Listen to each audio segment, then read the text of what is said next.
இப்போ ஒரு கப்பல் வந்து 2 பேருமே ஜாபுக்கு போயிட்டு இருக்காங்க. ஒரு சிச்சுவேஷன்னால ஹஸ்பண்ட் வந்து he can't able to do the job. ரெசெஷனா இருக்கட்டும், ஸ்ட்ரெஸ்ஸா இருக்கட்டும், ஏதோ ஒரு ரீசன்ஸ்ல ஜாப் இல்லாம இருக்காங்க. ஒய்ஃப் ஜாப் போறாங்க. இப்படி அவங்களுக்கு ஃபீல் ஆகும். Women is going for office and husband is staying at home. ஹிஸ்டாரிக்கலாவே நம்ம பார்த்தோம்னு வச்சுக்கோங்களேன், விமன் ஆர் வீக்கஸ்ட் செக்ஸ்ன்னு தான் நம்ம சொல்லுவோம். எதுக்காகனா 2 பேருமே ஒர்க் போறாங்க. ஏன்னா விமன் வந்துட்டு நல்லாவே படிக்கிறாங்க, ஒரு இன்கம் சோர்ஸை அவங்களே ஜென்ரேட் பண்ணிக்க முடியுது. ஸோ இப்படி இருக்கும்போது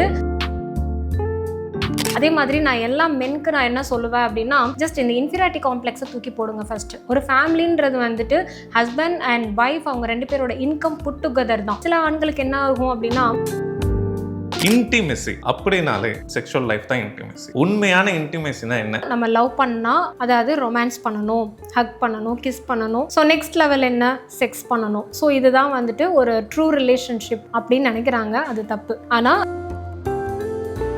இது லவ் பண்ணும்போது செக்ஸ் எடுத்துக்கிறாங்க அப்படின்னா, இப்போ நீ என் கூட வந்து லவ் பண்ணும்போது இருந்த, அப்போ உன்னோட எக்ஸ் பாய் ஃப்ரெண்ட் கூட நீ இருக்க மாட்டேன்னு என்ன நிச்சயம்? எக்ஸ் கேர்ள் ஃப்ரெண்ட் கூட நீ இருந்திருக்க மாட்டேன்னு என்ன நிச்சயம்? இன்கேஸ் அந்த டவுட் எல்லாம் கிடையாது, நாங்கள் நல்ல ஒரு ஹெல்தி ரிலேஷன்ஷிப்பில் இருக்கோம், நாங்கள் கல்யாணம் பண்ணிக்கிறோம்னாலும் ஆஃப்டர் மேரேஜ் கண்டிப்பாக ஏதாவது ஒரு பாயிண்ட்ல வந்துட்டு அவங்களுக்கு அந்த டீனேஜில் வர அந்த செக்ஷுவல் ரிலேஷன்ஷிப்பை வந்து கல்யாணம் வரைக்குமோ இல்லை வந்து லைஃப் லாங் வரைக்குமோலாம் கொண்டு போக முடியாது. ஏன்னா அவங்களுக்குள்ளேயே ஒரு சலிப்பு வந்துடும், இல்லைன்னா அவங்களுக்குள்ள பிரச்சனைகள் வரும், ஈகோ கிளாஷஸ் வரும். அது ஏன்னா அவங்க mentally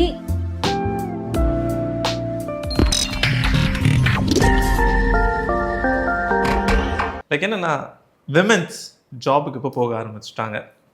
they are getting educated, they are getting literally like that. But இப்போது இதே மேல்ஸ் வந்து என்னென்னா, சம் ரெசெஷனாக இருக்கட்டும், ஸ்ட்ரெஸ்ஸாக இருக்கட்டும், ஏதோ ஒரு ரீசன்ஸில் ஜாப் இல்லாமல் இருக்காங்க. இப்போ ஒரு கப்பல் வந்து 2 பேருமே ஜாபுக்கு போயிட்டுருக்காங்க. ஒரு சிச்சுவேஷன்னால ஹஸ்பண்ட் வந்து he can't able to do the job. இப்போது ஒய்ஃப் ஜாப் போகிறாங்க. அது எப்படி அவங்களுக்கு ஃபீல் ஆகும்? ஒரு husband like women is going for office and husband is staying at home.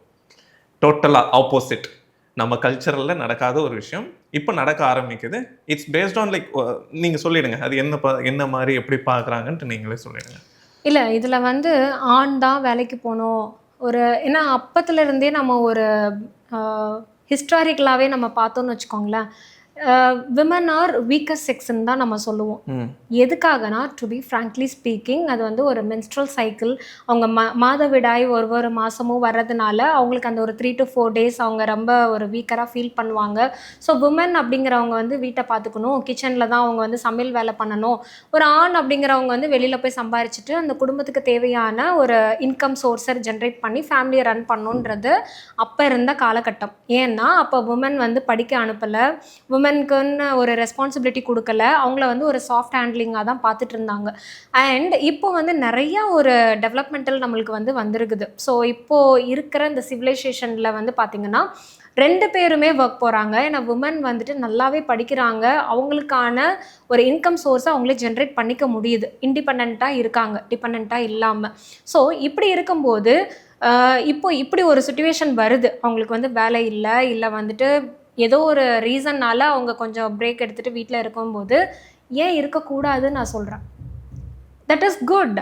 அவங்களுக்கு ஒரு சுச்சுவேஷன் ஆகுது, இன்னொரு வேலைக்கு அவங்க ஸ்விட்ச் ஓவர் ஆகிறதுக்காக ஒரு 6 months பிரேக்கோ இல்லை 1 year. எனக்கு ஒரு கப்புள் வந்தாங்க, என்னோட கேஸ் ஸ்டடியிலேருந்தே சொல்கிறேன். அவங்க என்ன அப்படின்னா, அந்த கப்புளுக்கு வந்து ரொம்ப வருஷம் கழிச்சு, லைக் ஒரு 4 years கழிச்சு குழந்தை பிறக்குது. அவங்க குழந்தைக்காக ரொம்பவே ஏங்கிட்டு இருந்த ஒரு காலகட்டம். அவங்க குழந்தை பிறந்த உடனே அவங்க ஒய்ஃப் வந்துட்டு அவங்களால ரிசைன் பண்ண முடியல. பட் அவங்க ஹஸ்பண்ட் வந்து என்ன பண்ணாங்கன்னா, அந்த குழந்தைய நான் வளர்க்குறேன், நான் என்னோட வேலையை நான் ரிசைன் பண்ண முடியும் அப்படின்னு சொல்லிட்டு அவர் ரிசைன் பண்ணிவிட்டு, நீ வேலைக்கு போ, நான் பார்த்துக்கிறேன்னு சொல்லிட்டு அஸ் அ டிப்பிக்கல் ஒரு விமன் என்னென்ன ஒர்க்லாம் பண்ணுவாங்களோ, அந்த குழந்தைக்கு ஃபீட் பண்ணுறதுலேருந்து அந்த குழந்தைய வளர்க்குறதுலேருந்து ஏன் பண்ணக்கூடாதுன்னா அப்ரிஷியேட் பண்ணேன் நான். பரவாயில்ல, you have done a great job அப்படின்னு சொல்லிட்டு. ஸோ இதை வந்து நம்ம எப்படி ஆண் பெண்ணுன்னு வித்தியாசப்படுத்தி எதையும் பார்க்கக்கூடாதுன்னு சொல்கிறோமோ, இந்த வேலைன்ற ஒரு விஷயம் அதே மாதிரி நான் எல்லா மென்க்கு நான் என்ன சொல்லுவேன் அப்படின்னா, ஜஸ்ட் இந்த இன்ஃபீரியாரிட்டி காம்ப்ளெக்ஸை லைஃப்பை தூக்கி போடுங்க ஃபஸ்ட்டு. ஒரு ஃபேமிலின்றது வந்துட்டு ஹஸ்பண்ட் அண்ட் ஒய்ஃப் அவங்க 2 பேரோட இன்கம் புட் டுகெதர் தான். இதில் வந்துட்டு ஒய்ஃப் அதிகமாக சில ஆண்களுக்கு என்ன ஆகும் அப்படின்னா, இவங்க ஹஸ்பண்ட் வந்து 40,000 சம்பாதிக்கிறாங்க, அதுலேருந்து ஒரு 5,000 எக்ஸ்ட்ரா வந்துட்டு ஒய்ஃப் சம்பாதிக்கிறாங்கன்னா அங்கே ஒரு ஈகோ வர்றதில்ல, இன்ஃபீரியாரிட்டி காம்ப்ளெக்ஸ் வந்துட்டு வந்துடும். அவங்க ஹஸ்பண்ட்க்கு வந்துட்டு என்ன அப்படின்னா, ஐயோ அப்போ நம்மளுக்கு வந்து ஸ்கில்டாக இல்லையோ, நம்ம குவாலிஃபைடாக இல்லையோ, நம்மளால் வந்துட்டு இதை பண்ண முடியாதோ அப்படிங்கிற மாதிரி அவங்களுக்குள்ள அவங்க தாழ்வு மனப்பான்மையை அதிகமாக டெவலப் பண்ணிக்குவாங்க. கிடையாது. அதுக்காக தான் என்னென்னா A+B 2 பேரும் புட் டுகெதர் ஒரு காமனாக வந்துட்டு உங்களோட ஃபேமிலிக்கு தேவையான இன்கம் ஜென்ரேட் ஆகுது. அதுலேருந்து நீங்கள் ஸ்பெண்ட் பண்ணுங்கள். உங்களுக்கான இஎம்ஐ கட்டுறதோ இல்லை என்ன வருதோ அது எல்லாமே வந்து நீங்கள் டுகெதர் பண்ணிவிட்டு நீங்கள் செலவு பண்ணும்போது எல்லாமே காமனாக இருக்கும். தேங்க்யூ. பர்ஃபெக்ட். இப்போது லாஸ்ட் கொஸ்டின் டாக்டர். இப்போ இது வந்து ரொம்ப ரொம்ப ஃப்ராங்க் அண்ட் ஒரு ரொம்ப கான்ட்ரவர்ஷியலாக விட லைக் இட்ஸ் ஒரு ரா கொஸ்டின். இன்டிமெசி அப்படின்னாலே இந்த ஜென்ரேஷன் செக்ஷுவல் லைஃப் தான் இன்டிமெசி இப்படின்னு நினைக்கிறாங்க. உண்மையான இன்டிமெசினா என்ன, எங்கே கிடைக்கும்? ஒரு கப்பலாக ரிலேஷன்ஷிப்பில் இருக்கிறவங்களா இருக்கட்டும், like what ever it is, அந்த இன்டிமெசி எப்படி, என்ன மாதிரி, எப்படின்னு நீங்களே சொல்கிறீங்க? லவ் அண்ட் லஸ்ட் இது ரெண்டுக்கும் நிறைய வித்தியாசம் இருக்குது. ஸோ இன்டிமசி அப்படிங்கிறது நிறைய பேர் என்ன நினைக்கிறாங்கன்னா, நம்ம லவ் பண்ணால் அதாவது ரொமான்ஸ் பண்ணணும், ஹக் பண்ணணும், கிஸ் பண்ணணும், ஸோ நெக்ஸ்ட் லெவல் என்ன, செக்ஸ் பண்ணணும், ஸோ இதுதான் வந்துட்டு ஒரு ட்ரூ ரிலேஷன்ஷிப் அப்படின்னு நினைக்கிறாங்க. அது தப்பு. ஆனால் நீங்கள் வந்து ஒரு ஹக் பண்ணுறது, கிஸ் பண்ணுறது அது ஒரு ஃப்ரெண்ட்ஷிப்லேயே இருக்கும். ஜஸ்ட் அது வந்து ஜென்ரலாக நம்ம வந்து ஒரு அப்ரிஷியேட் பண்ணுறதுக்கு, மோட்டிவேட் பண்ணுறதுக்கு நம்ம சொல்லலாம். பட் உண்மையான ஒரு ப்ளஷர், சாட்டிஸ்ஃபேக்ஷன் அண்ட் ஒரு லவ்வோட அவுட்கம் அப்படின்னு பார்த்தீங்கன்னா, கல்யாணத்துக்கு அப்புறமா ஒரு கப்புலாக அந்த ரிலேஷன்ஷிப்பில் வர்றது தான் ஒரு ட்ரஸ்ட்டை பில்ட் பண்ணும். அவங்க மென்டல் ஹெல்த், ஃபிசிக்கல் ஹெல்த் நல்லா ஸ்ட்ராங்காக அவங்க வந்து ஸ்டெபிளைஸ்டாக இருக்க முடியும். ஏன்னா இப்போ நீங்கள் வந்து லவ் பண்ணுறீங்கன்னு வைங்க, லவ் வந்துட்டு it is not a commitment. So love அப்படிங்கிறது வந்து ஏதோ ஒரு ரீசனால் பிரேக்கப் ஆகலாம், இல்லை அவங்க வந்துட்டு ஒரு மிஸ் அண்டர்ஸ்டாண்டிங்னால பிரிஞ்சுட்டு இன்னொரு லவ் பண்ணலாம், 2வது லவ், 3வது லவ்னு கூட நீங்கள் எவ்வளோ வேணால் பண்ணலாம். பட் இப்போ ரிலேஷன்ஷிப்குள்ளே வந்ததுக்கப்புறமா லைக் கல்யாணம் ஆகி ஒரு 2 ஃபேமிலியும் அவங்க வந்து யுனைட் ஆகுறாங்க. அது ஒரு பந்தம். கல்யாணன்றது அது ஏன் அப்படி நம்ம சொல்கிறோம். ஸோ இப்போ மற்ற கண்ட்ரீஸ்லாம் கூட நம்ம இந்தியன் கல்ச்சரை ஃபாலோ பண்ண ஆரம்பிக்கிறாங்க. ஆனால் நம்ம என்ன பண்ணுறோன்னா, நம்ம வெஸ்டர்ன் கல்ச்சரை ஃபாலோ பண்ணுறோன்ற மாதிரி நிறைய இன்புட்ஸ் கொண்டு வந்துட்டுருக்கோம். பட் ப்ராப்பராக ஒரு நல்ல சாட்டிஸ்ஃபைடு செக்ஷுவல் லைஃப் அப்படிங்கிறது ஆஃப்டர் மேரேஜ் தான். அது வந்து என்னென்னா உங்கள் ட்ரஸ்ட்டை பில்ட் பண்ணும். இது பிஃபோர் மேரேஜ் வந்துட்டு அவங்க லிவின்ல இருக்காங்க, இல்லை வந்து லவ் பண்ணும்போது செக்ஸ் எடுத்துக்கிறாங்க அப்படின்னா, அந்த செக்ஸ் வந்துட்டு லவ்வோட அவுட்கம் கிடையாது. அது என்ன பண்ணுன்னா, அந்த மிஸ்ட்ரஸ்ட்டை வந்து க்ரியேட் பண்ணும். லைக் என்னென்னா, இப்போ நீ என் கூட வந்து லவ் பண்ணும்போது இருந்த, அப்போ உன்னோட எக்ஸ் பாய் ஃப்ரெண்ட் கூட நீ இருக்க மாட்டேன்னு என்ன நிச்சயம், எக்ஸ் கேர்ள் ஃப்ரெண்ட் கூட நீ இருந்திருக்க மாட்டேன்னு என்ன நிச்சயம், இப்படியெல்லாம் டவுட் பண்ண ஆரம்பிக்கும். இன்கேஸ் அந்த டவுட்டெல்லாம் கிடையாது, நாங்கள் நல்ல ஒரு ஹெல்தி ரிலேஷன்ஷிப்பில் இருக்கோம், நாங்கள் கல்யாணம் பண்ணிக்கிறோனாலும் ஆஃப்டர் மேரேஜ் கண்டிப்பாக ஏதாவது ஒரு பாயிண்டில் வந்துட்டு அவங்களுக்கு அந்த பொசசிவ்னஸ், எதுக்காக இப்படி ட்ரெஸ் பண்ணிட்டு போகிற, எதுக்காக வந்துட்டு இந்த ஆப்போசிட் ஜெண்டரோட ஃப்ரெண்ட்ஷிப் வந்துருச்சுனாலே அங்கே டவுட்டும் க்ரியேட் ஆயிரும். இது நிறைய கேஸ் ஸ்டடீஸில் நான் பார்த்துருக்கேன். ஓகே, ஆப்போசிட் ஜெண்டர் வந்தாலே பிரச்சனை தான். அதே போல் ஒரு real intimacy only happens after the marriage. Yes, அதுதான் வந்து ஒரு ஃப்ரூட்ஃபுல்லாகவும் இருக்கும், ரொம்ப நல்லா ஒரு ஹெல்தி ரிலேஷன்ஷிப்கான ஒரு அறிகுறி. Okay, that is the real intimacy. Ma'am, இப்போ எனக்கு இருக்கிற ஒரே டவுட்னா, இப்போது நம்ம இந்த ஜென்ரேஷனில் செக்ஸ்ன்றது ரொம்ப ஈஸியான டாபிக், யார் வேணா பேசலாம். ஒரு இன்டர்கோர்ஸோ இல்லை ஒரு கப்புள்ஸ்னாலே ஓயோனா எப்படி ஆயிடுச்சுன்ற அளவுக்கு இதில் இருக்குது. எப்படி இப்போது இந்த மக்களுக்கு ஒன்லி ஒன் லைக் ஒருத்தனுக்கு ஒருத்தி அப்படின்றதெல்லாம் இருக்கா இல்லையான்னு எனக்கு தெரியல. இப்போது மல்டிபிள் செக்ஸ் வச்சுக்கிறவங்களுக்கு அந்த லைக் மல்டிபிள் அஃபேர்ஸில் இருக்கிறவங்க, செக்ஷுவல் அஃபேர்ஸில் இருக்கிறவங்களுக்கு லைஃப் எப்படி இருக்கும்? ஒரு செக்ஸ்ன்றது அவங்களுக்கு ரொட்டீனாகவே மாறிடுமா? Like will it be general? அப்புறம் லைக் நம்ம இப்போ இந்தியாவில் வந்து என்னென்னா, எனக்கு தெரிஞ்சது எது சொல்கிறேனே, நம்ம நாட்டில் தான் அதிகமான எஸ்டிஎன் எஸ்டிடிஸ் அதிகமாக இருக்குது. இப்போ இதெல்லாம் எதனால்? செக்ஷுவல் எஜுகேஷன் ஒழுங்காக இல்லாதனால. இப்போ இதை வந்து பேரண்ட்ஸ் கற்றுத்தர மாட்டாங்க.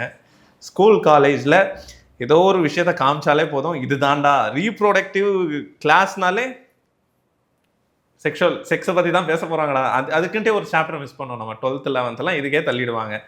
அப்படின்னு ஏன் டேபோவாக மாறிச்சு இந்த செக்ஸ் டாபிக்? இந்த செக்ஸ் லைஃப் பற்றி ஒரு ஏன் ஒரு விளக்கமே இல்லை? ஃபர்ஸ்ட் வந்து இந்த செக்ஸ் எஜுகேஷன் அப்படின்னு நம்ம சொல்கிறது, இந்த செக்ஸ் அப்படின்ற வார்த்தையை நம்ம கேட்டாலே எல்லாரும் காதை மூடிக்குவாங்க, ஐயோ அப்படின்ற மாதிரிலாம் நினைப்பாங்க. ஒரு ஆக்வர்ட் ஃபீல் வருது. ஸோ இப்போ நீங்கள் சொன்னீங்க பேரண்ட்ஸ்லாம் சொல்லித்தர முடியாது. ஏன் சொல்லித்தர முடியாது? பேரண்ட்ஸ் வந்துட்டு நம்ம நம்ம பெத்த குழந்தைங்க. ஸோ அவங்களுக்கு வந்து எல்லாத்தையும் சொல்லித்தரோம். நடக்க சொல்லித்தரோம், எப்படி அவங்க டாய்லெட்டிங் பண்ணணும்னு சொல்லித்தரோம். எல்லாமே வந்துட்டு ஸ்டேஜ் பை ஸ்டேஜ் அவங்களுக்கு ஃபீட் பண்ணுறதுலேருந்து, அதே மாதிரி ஒரு பொண்ணு அப்படின்னு சொன்னால் ஏஜ் அட்டெண்ட் பண்ணும்போது அவங்களோட மென்ஸ்ட்ரல் சைக்கிள் அவங்க எப்படி கிராஸ் பண்ணணும், எப்படி நாப்கின் யூஸ் பண்ணணும், எல்லாமே பேரண்ட்ஸ் சொல்லித்தராங்க. அப்போது இந்த செக்ஸ் அப்படின்னு வரும்போது மட்டும் ஏன் அதை எஜுகேட் பண்ணுறது இல்லை? அது அவங்க பண்ண தவறுறதுனால தான் அந்த செக்ஸை வந்துட்டு ஏதோ ஒன்று பொத்தி பொத்தி வைக்கிற மாதிரி. இப்போ நான் இந்த கையை இப்படி க்ளோஸ் பண்ணியே வச்சுருக்கேன். நான் உங்களுக்கு க்யூரியாசிட்டி என்ன இருக்கும், அந்த கை அங்கேயே தான் பார்த்துட்டு இருப்பீங்க, என்னடா வச்சுருக்காங்க, ஏதோ க்ளோஸ் பண்ணியே வச்சுருக்காங்களே அப்படின்ற மாதிரி இருக்கும். But nothing is there. அது வந்து ஒன்றுமே இல்லை. இப்படி நீங்கள் அதில் ஒன்றுமே இல்லை அப்படிங்கிறத நீங்கள் டிஃபைன் பண்ணால் மட்டும்தான் அவங்களுக்கு அது புரியும். ஸோ அதை வந்து ஏதோ ஒன்று க்யூரியாசிட்டியை க்ரியேட் பண்ணிகிட்டே இருக்கும்போது, ஒரு பருவம் வரும்போது அந்த ஏஜில் அவங்களுக்கு வர அந்த சேஞ்சஸ், ஆப்போசிட் செக்ஸ் மேலே இருக்கிற ஒரு அட்ராக்ஷன். ஸோ அந்த க்யூரியாசிட்டி வந்துட்டு யார் க்ரியேட் பண்ணுறாங்க? பேரண்ட்ஸ் தான் வந்து க்ரியேட் பண்ணிகிட்ருக்காங்க. ஸோ எல்லாமே சொல்லித்தராங்க.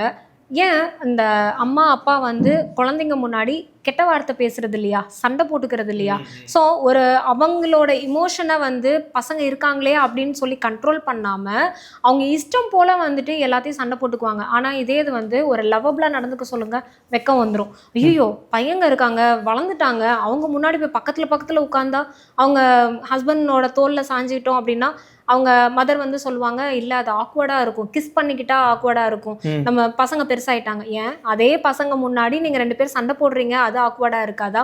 ஸோ இப்போ இந்த மாதிரி சண்டை போடுறாங்களே தவிர அதை வந்து எப்படி அன்பு செலுத்தணும், ஹஸ்பண்ட் அண்ட் ஒய்ஃப் எப்படி இருக்கணும், அப்போ அந்த பேரண்ட்ஸ்லேருந்தே தான் வருது. அந்த செக்ஸ் எஜுகேஷனை நம்ம ரெஸ்ட்ரிக்ட் பண்ணுறோம், அதை வந்து டேப்போ பண்ணுற விஷயம் அங்கேருந்தே தான் ஸ்டார்ட் ஆகுது. இப்போ நம்ம வந்து ஸ்கூல்ஸ்லாம் செக்ஸ் எஜுகேஷன் வேணும் அப்படின்னு சொல்லிட்டு நிறைய சைக்காலஜிஸ்ட்லாம் சஜஸ்ட் பண்ணியிருக்காங்க.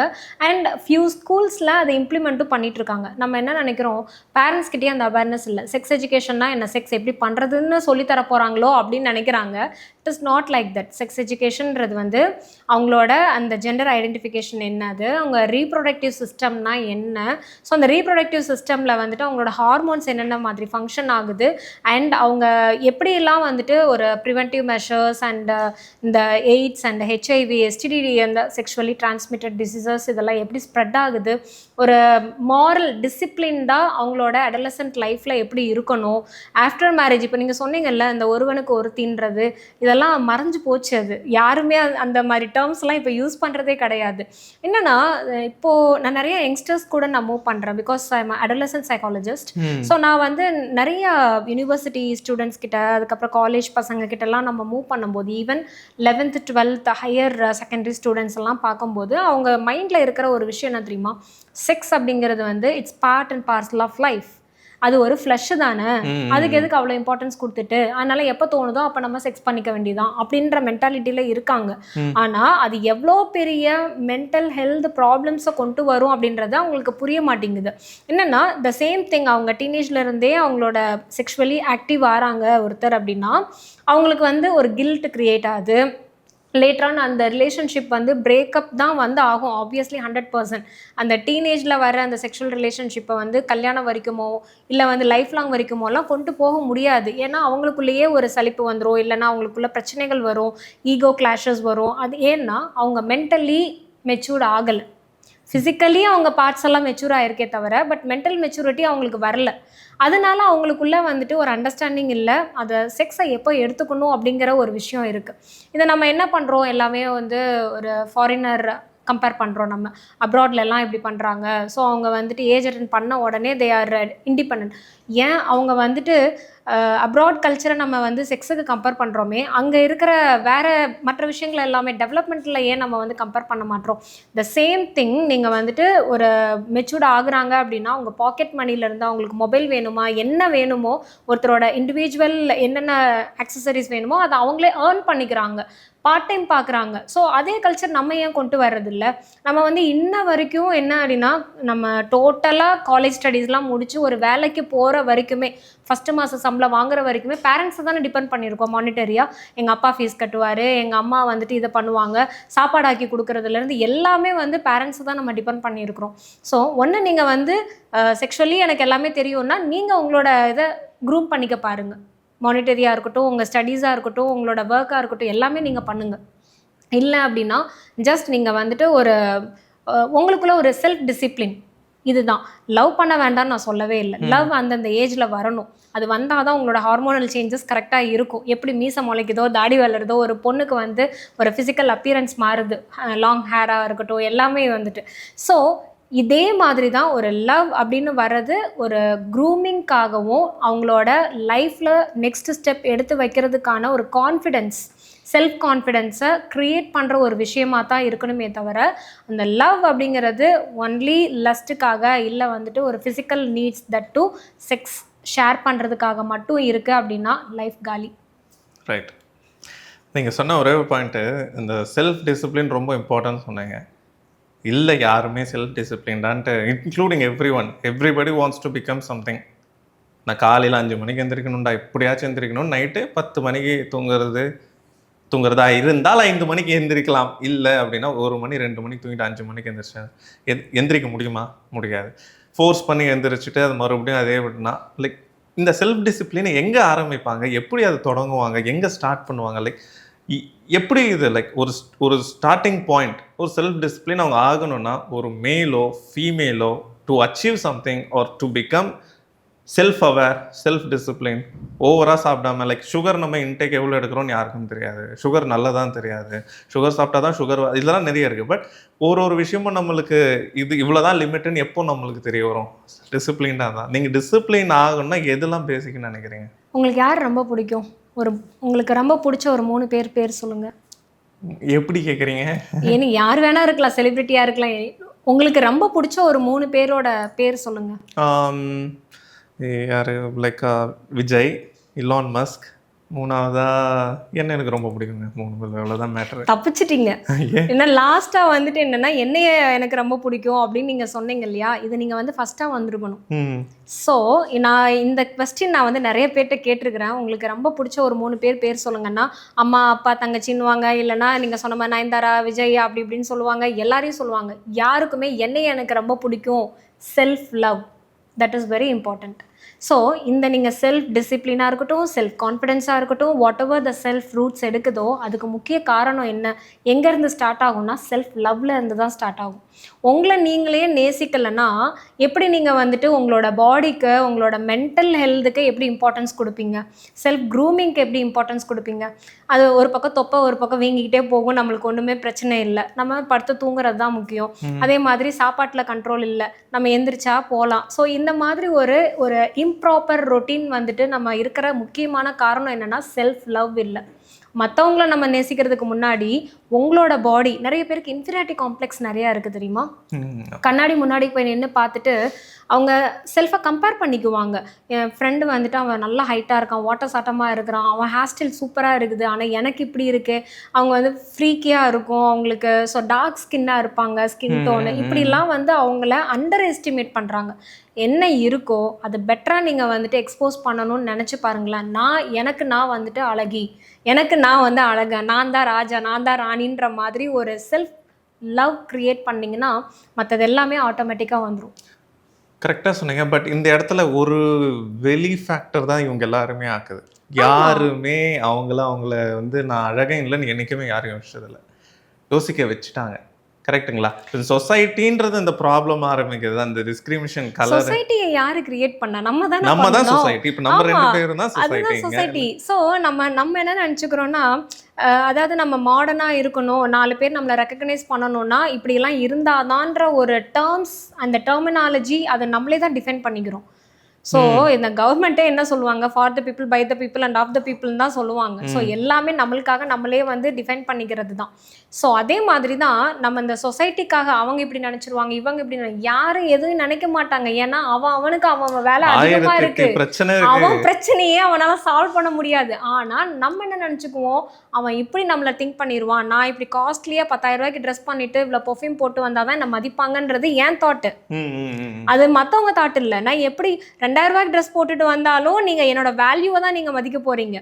பட் அவங்களோட பெர்செப்ஷன் என்ன, நீங்கள் பார்க்குற பார்வை, நீங்கள் இப்படி பார்க்குறீங்க அப்படின்னா அது அவங்களோட தப்பு தானே தவிர சொசைட்டியை நம்ம ப்ளேம் பண்ணவே கூடாது. ஸோ அதனால் நம்மளுக்கு என்ன தேவையோ அதை கரெக்டாக, ஏன்னா இப்போ நிறைய பேர் வந்து சூஸியாக தான் இருக்காங்க. அவங்க லைஃப் பார்ட்னர் சூஸ் பண்ணுறதா இருக்கட்டும், ஃபுட் சூஸ் பண்ணுறதா இருக்கட்டும், அவங்க ட்ரெஸ்ஸு எல்லாமே வந்து சூஸியாக தான் இருக்காங்க. இப்போ நீங்கள் வந்து இந்த ஸ்பெக்ஸ் வியர் பண்ணியிருக்கீங்க, நான் வந்துட்டு என்னென்னா ஒரு பழைய மாடலில் ஒரு பிளாக் கலர் ஃப்ரேம் வந்துட்டு இதுதான் நல்லாயிருக்கும்னு உங்களுக்கு கொடுத்தா நீங்கள் என்ன பண்ணுவீங்க? உங்கள் டேஸ்ட்டுன்னு ஒன்று இருக்கும் இல்லையா? என்ன தான் நான் கொடுக்கறதுக்காக நீங்கள் வாங்கி ஓரமாக வைப்பீங்களே தவிர அதை நீங்கள் அதிகமாக யூஸ் பண்ண மாட்டீங்க. த சேம் திங், எப்படி நீங்கள் உங்களுக்கு தேவையான விஷயங்களை நீங்கள் கரெக்டாக எடுத்துக்கிறீங்களோ அதே மாதிரி தான் இந்த செல்ஃப் லவ் அப்படிங்கிறதுல காம்ப்ரமைஸ் பண்ணவே கூடாது. எனக்கு இது பிடிச்சிருக்கு, எனக்கு இது வேணும், என்னோட லைஃப் அப்படிங்கிறது எல்லாத்தையும் நீங்கள் ரியலைஸ் பண்ணி அதை நீங்கள் லவ் பண்ணி ஃபீல் த ஃபீலிங்ஸ், உங்கள் ஃபீலை நீங்களே வந்து ஃபீல் பண்ணால் மட்டும்தான் நிம்மதியாக வாழ முடியும். Thank you so much doctor. நீங்கள் உங்களோட சைக்காலஜிக்கல் எக்ஸ்பீரியன்ஸில் நீங்கள் சொன்ன எல்லா இப்போ கொடுத்த இன்ஃபர்மேஷன், அது ரிலேஷன்ஷிப்பாக இருக்கட்டும், பேரண்டிங்காக இருக்கட்டும், ஒரு மேல் அண்ட் ஃபீமேல் லைஃப் எப்படி இருக்கணும்னு சொன்னதுக்கு தேங்க்யூ ஸோ மச். இதை பார்த்து மக்கள் எல்லாரும் புரிதல் அடைவாங்க நம்புவோம். தேங்க்யூ. கண்டிப்பாக. நன்றி. நன்றி.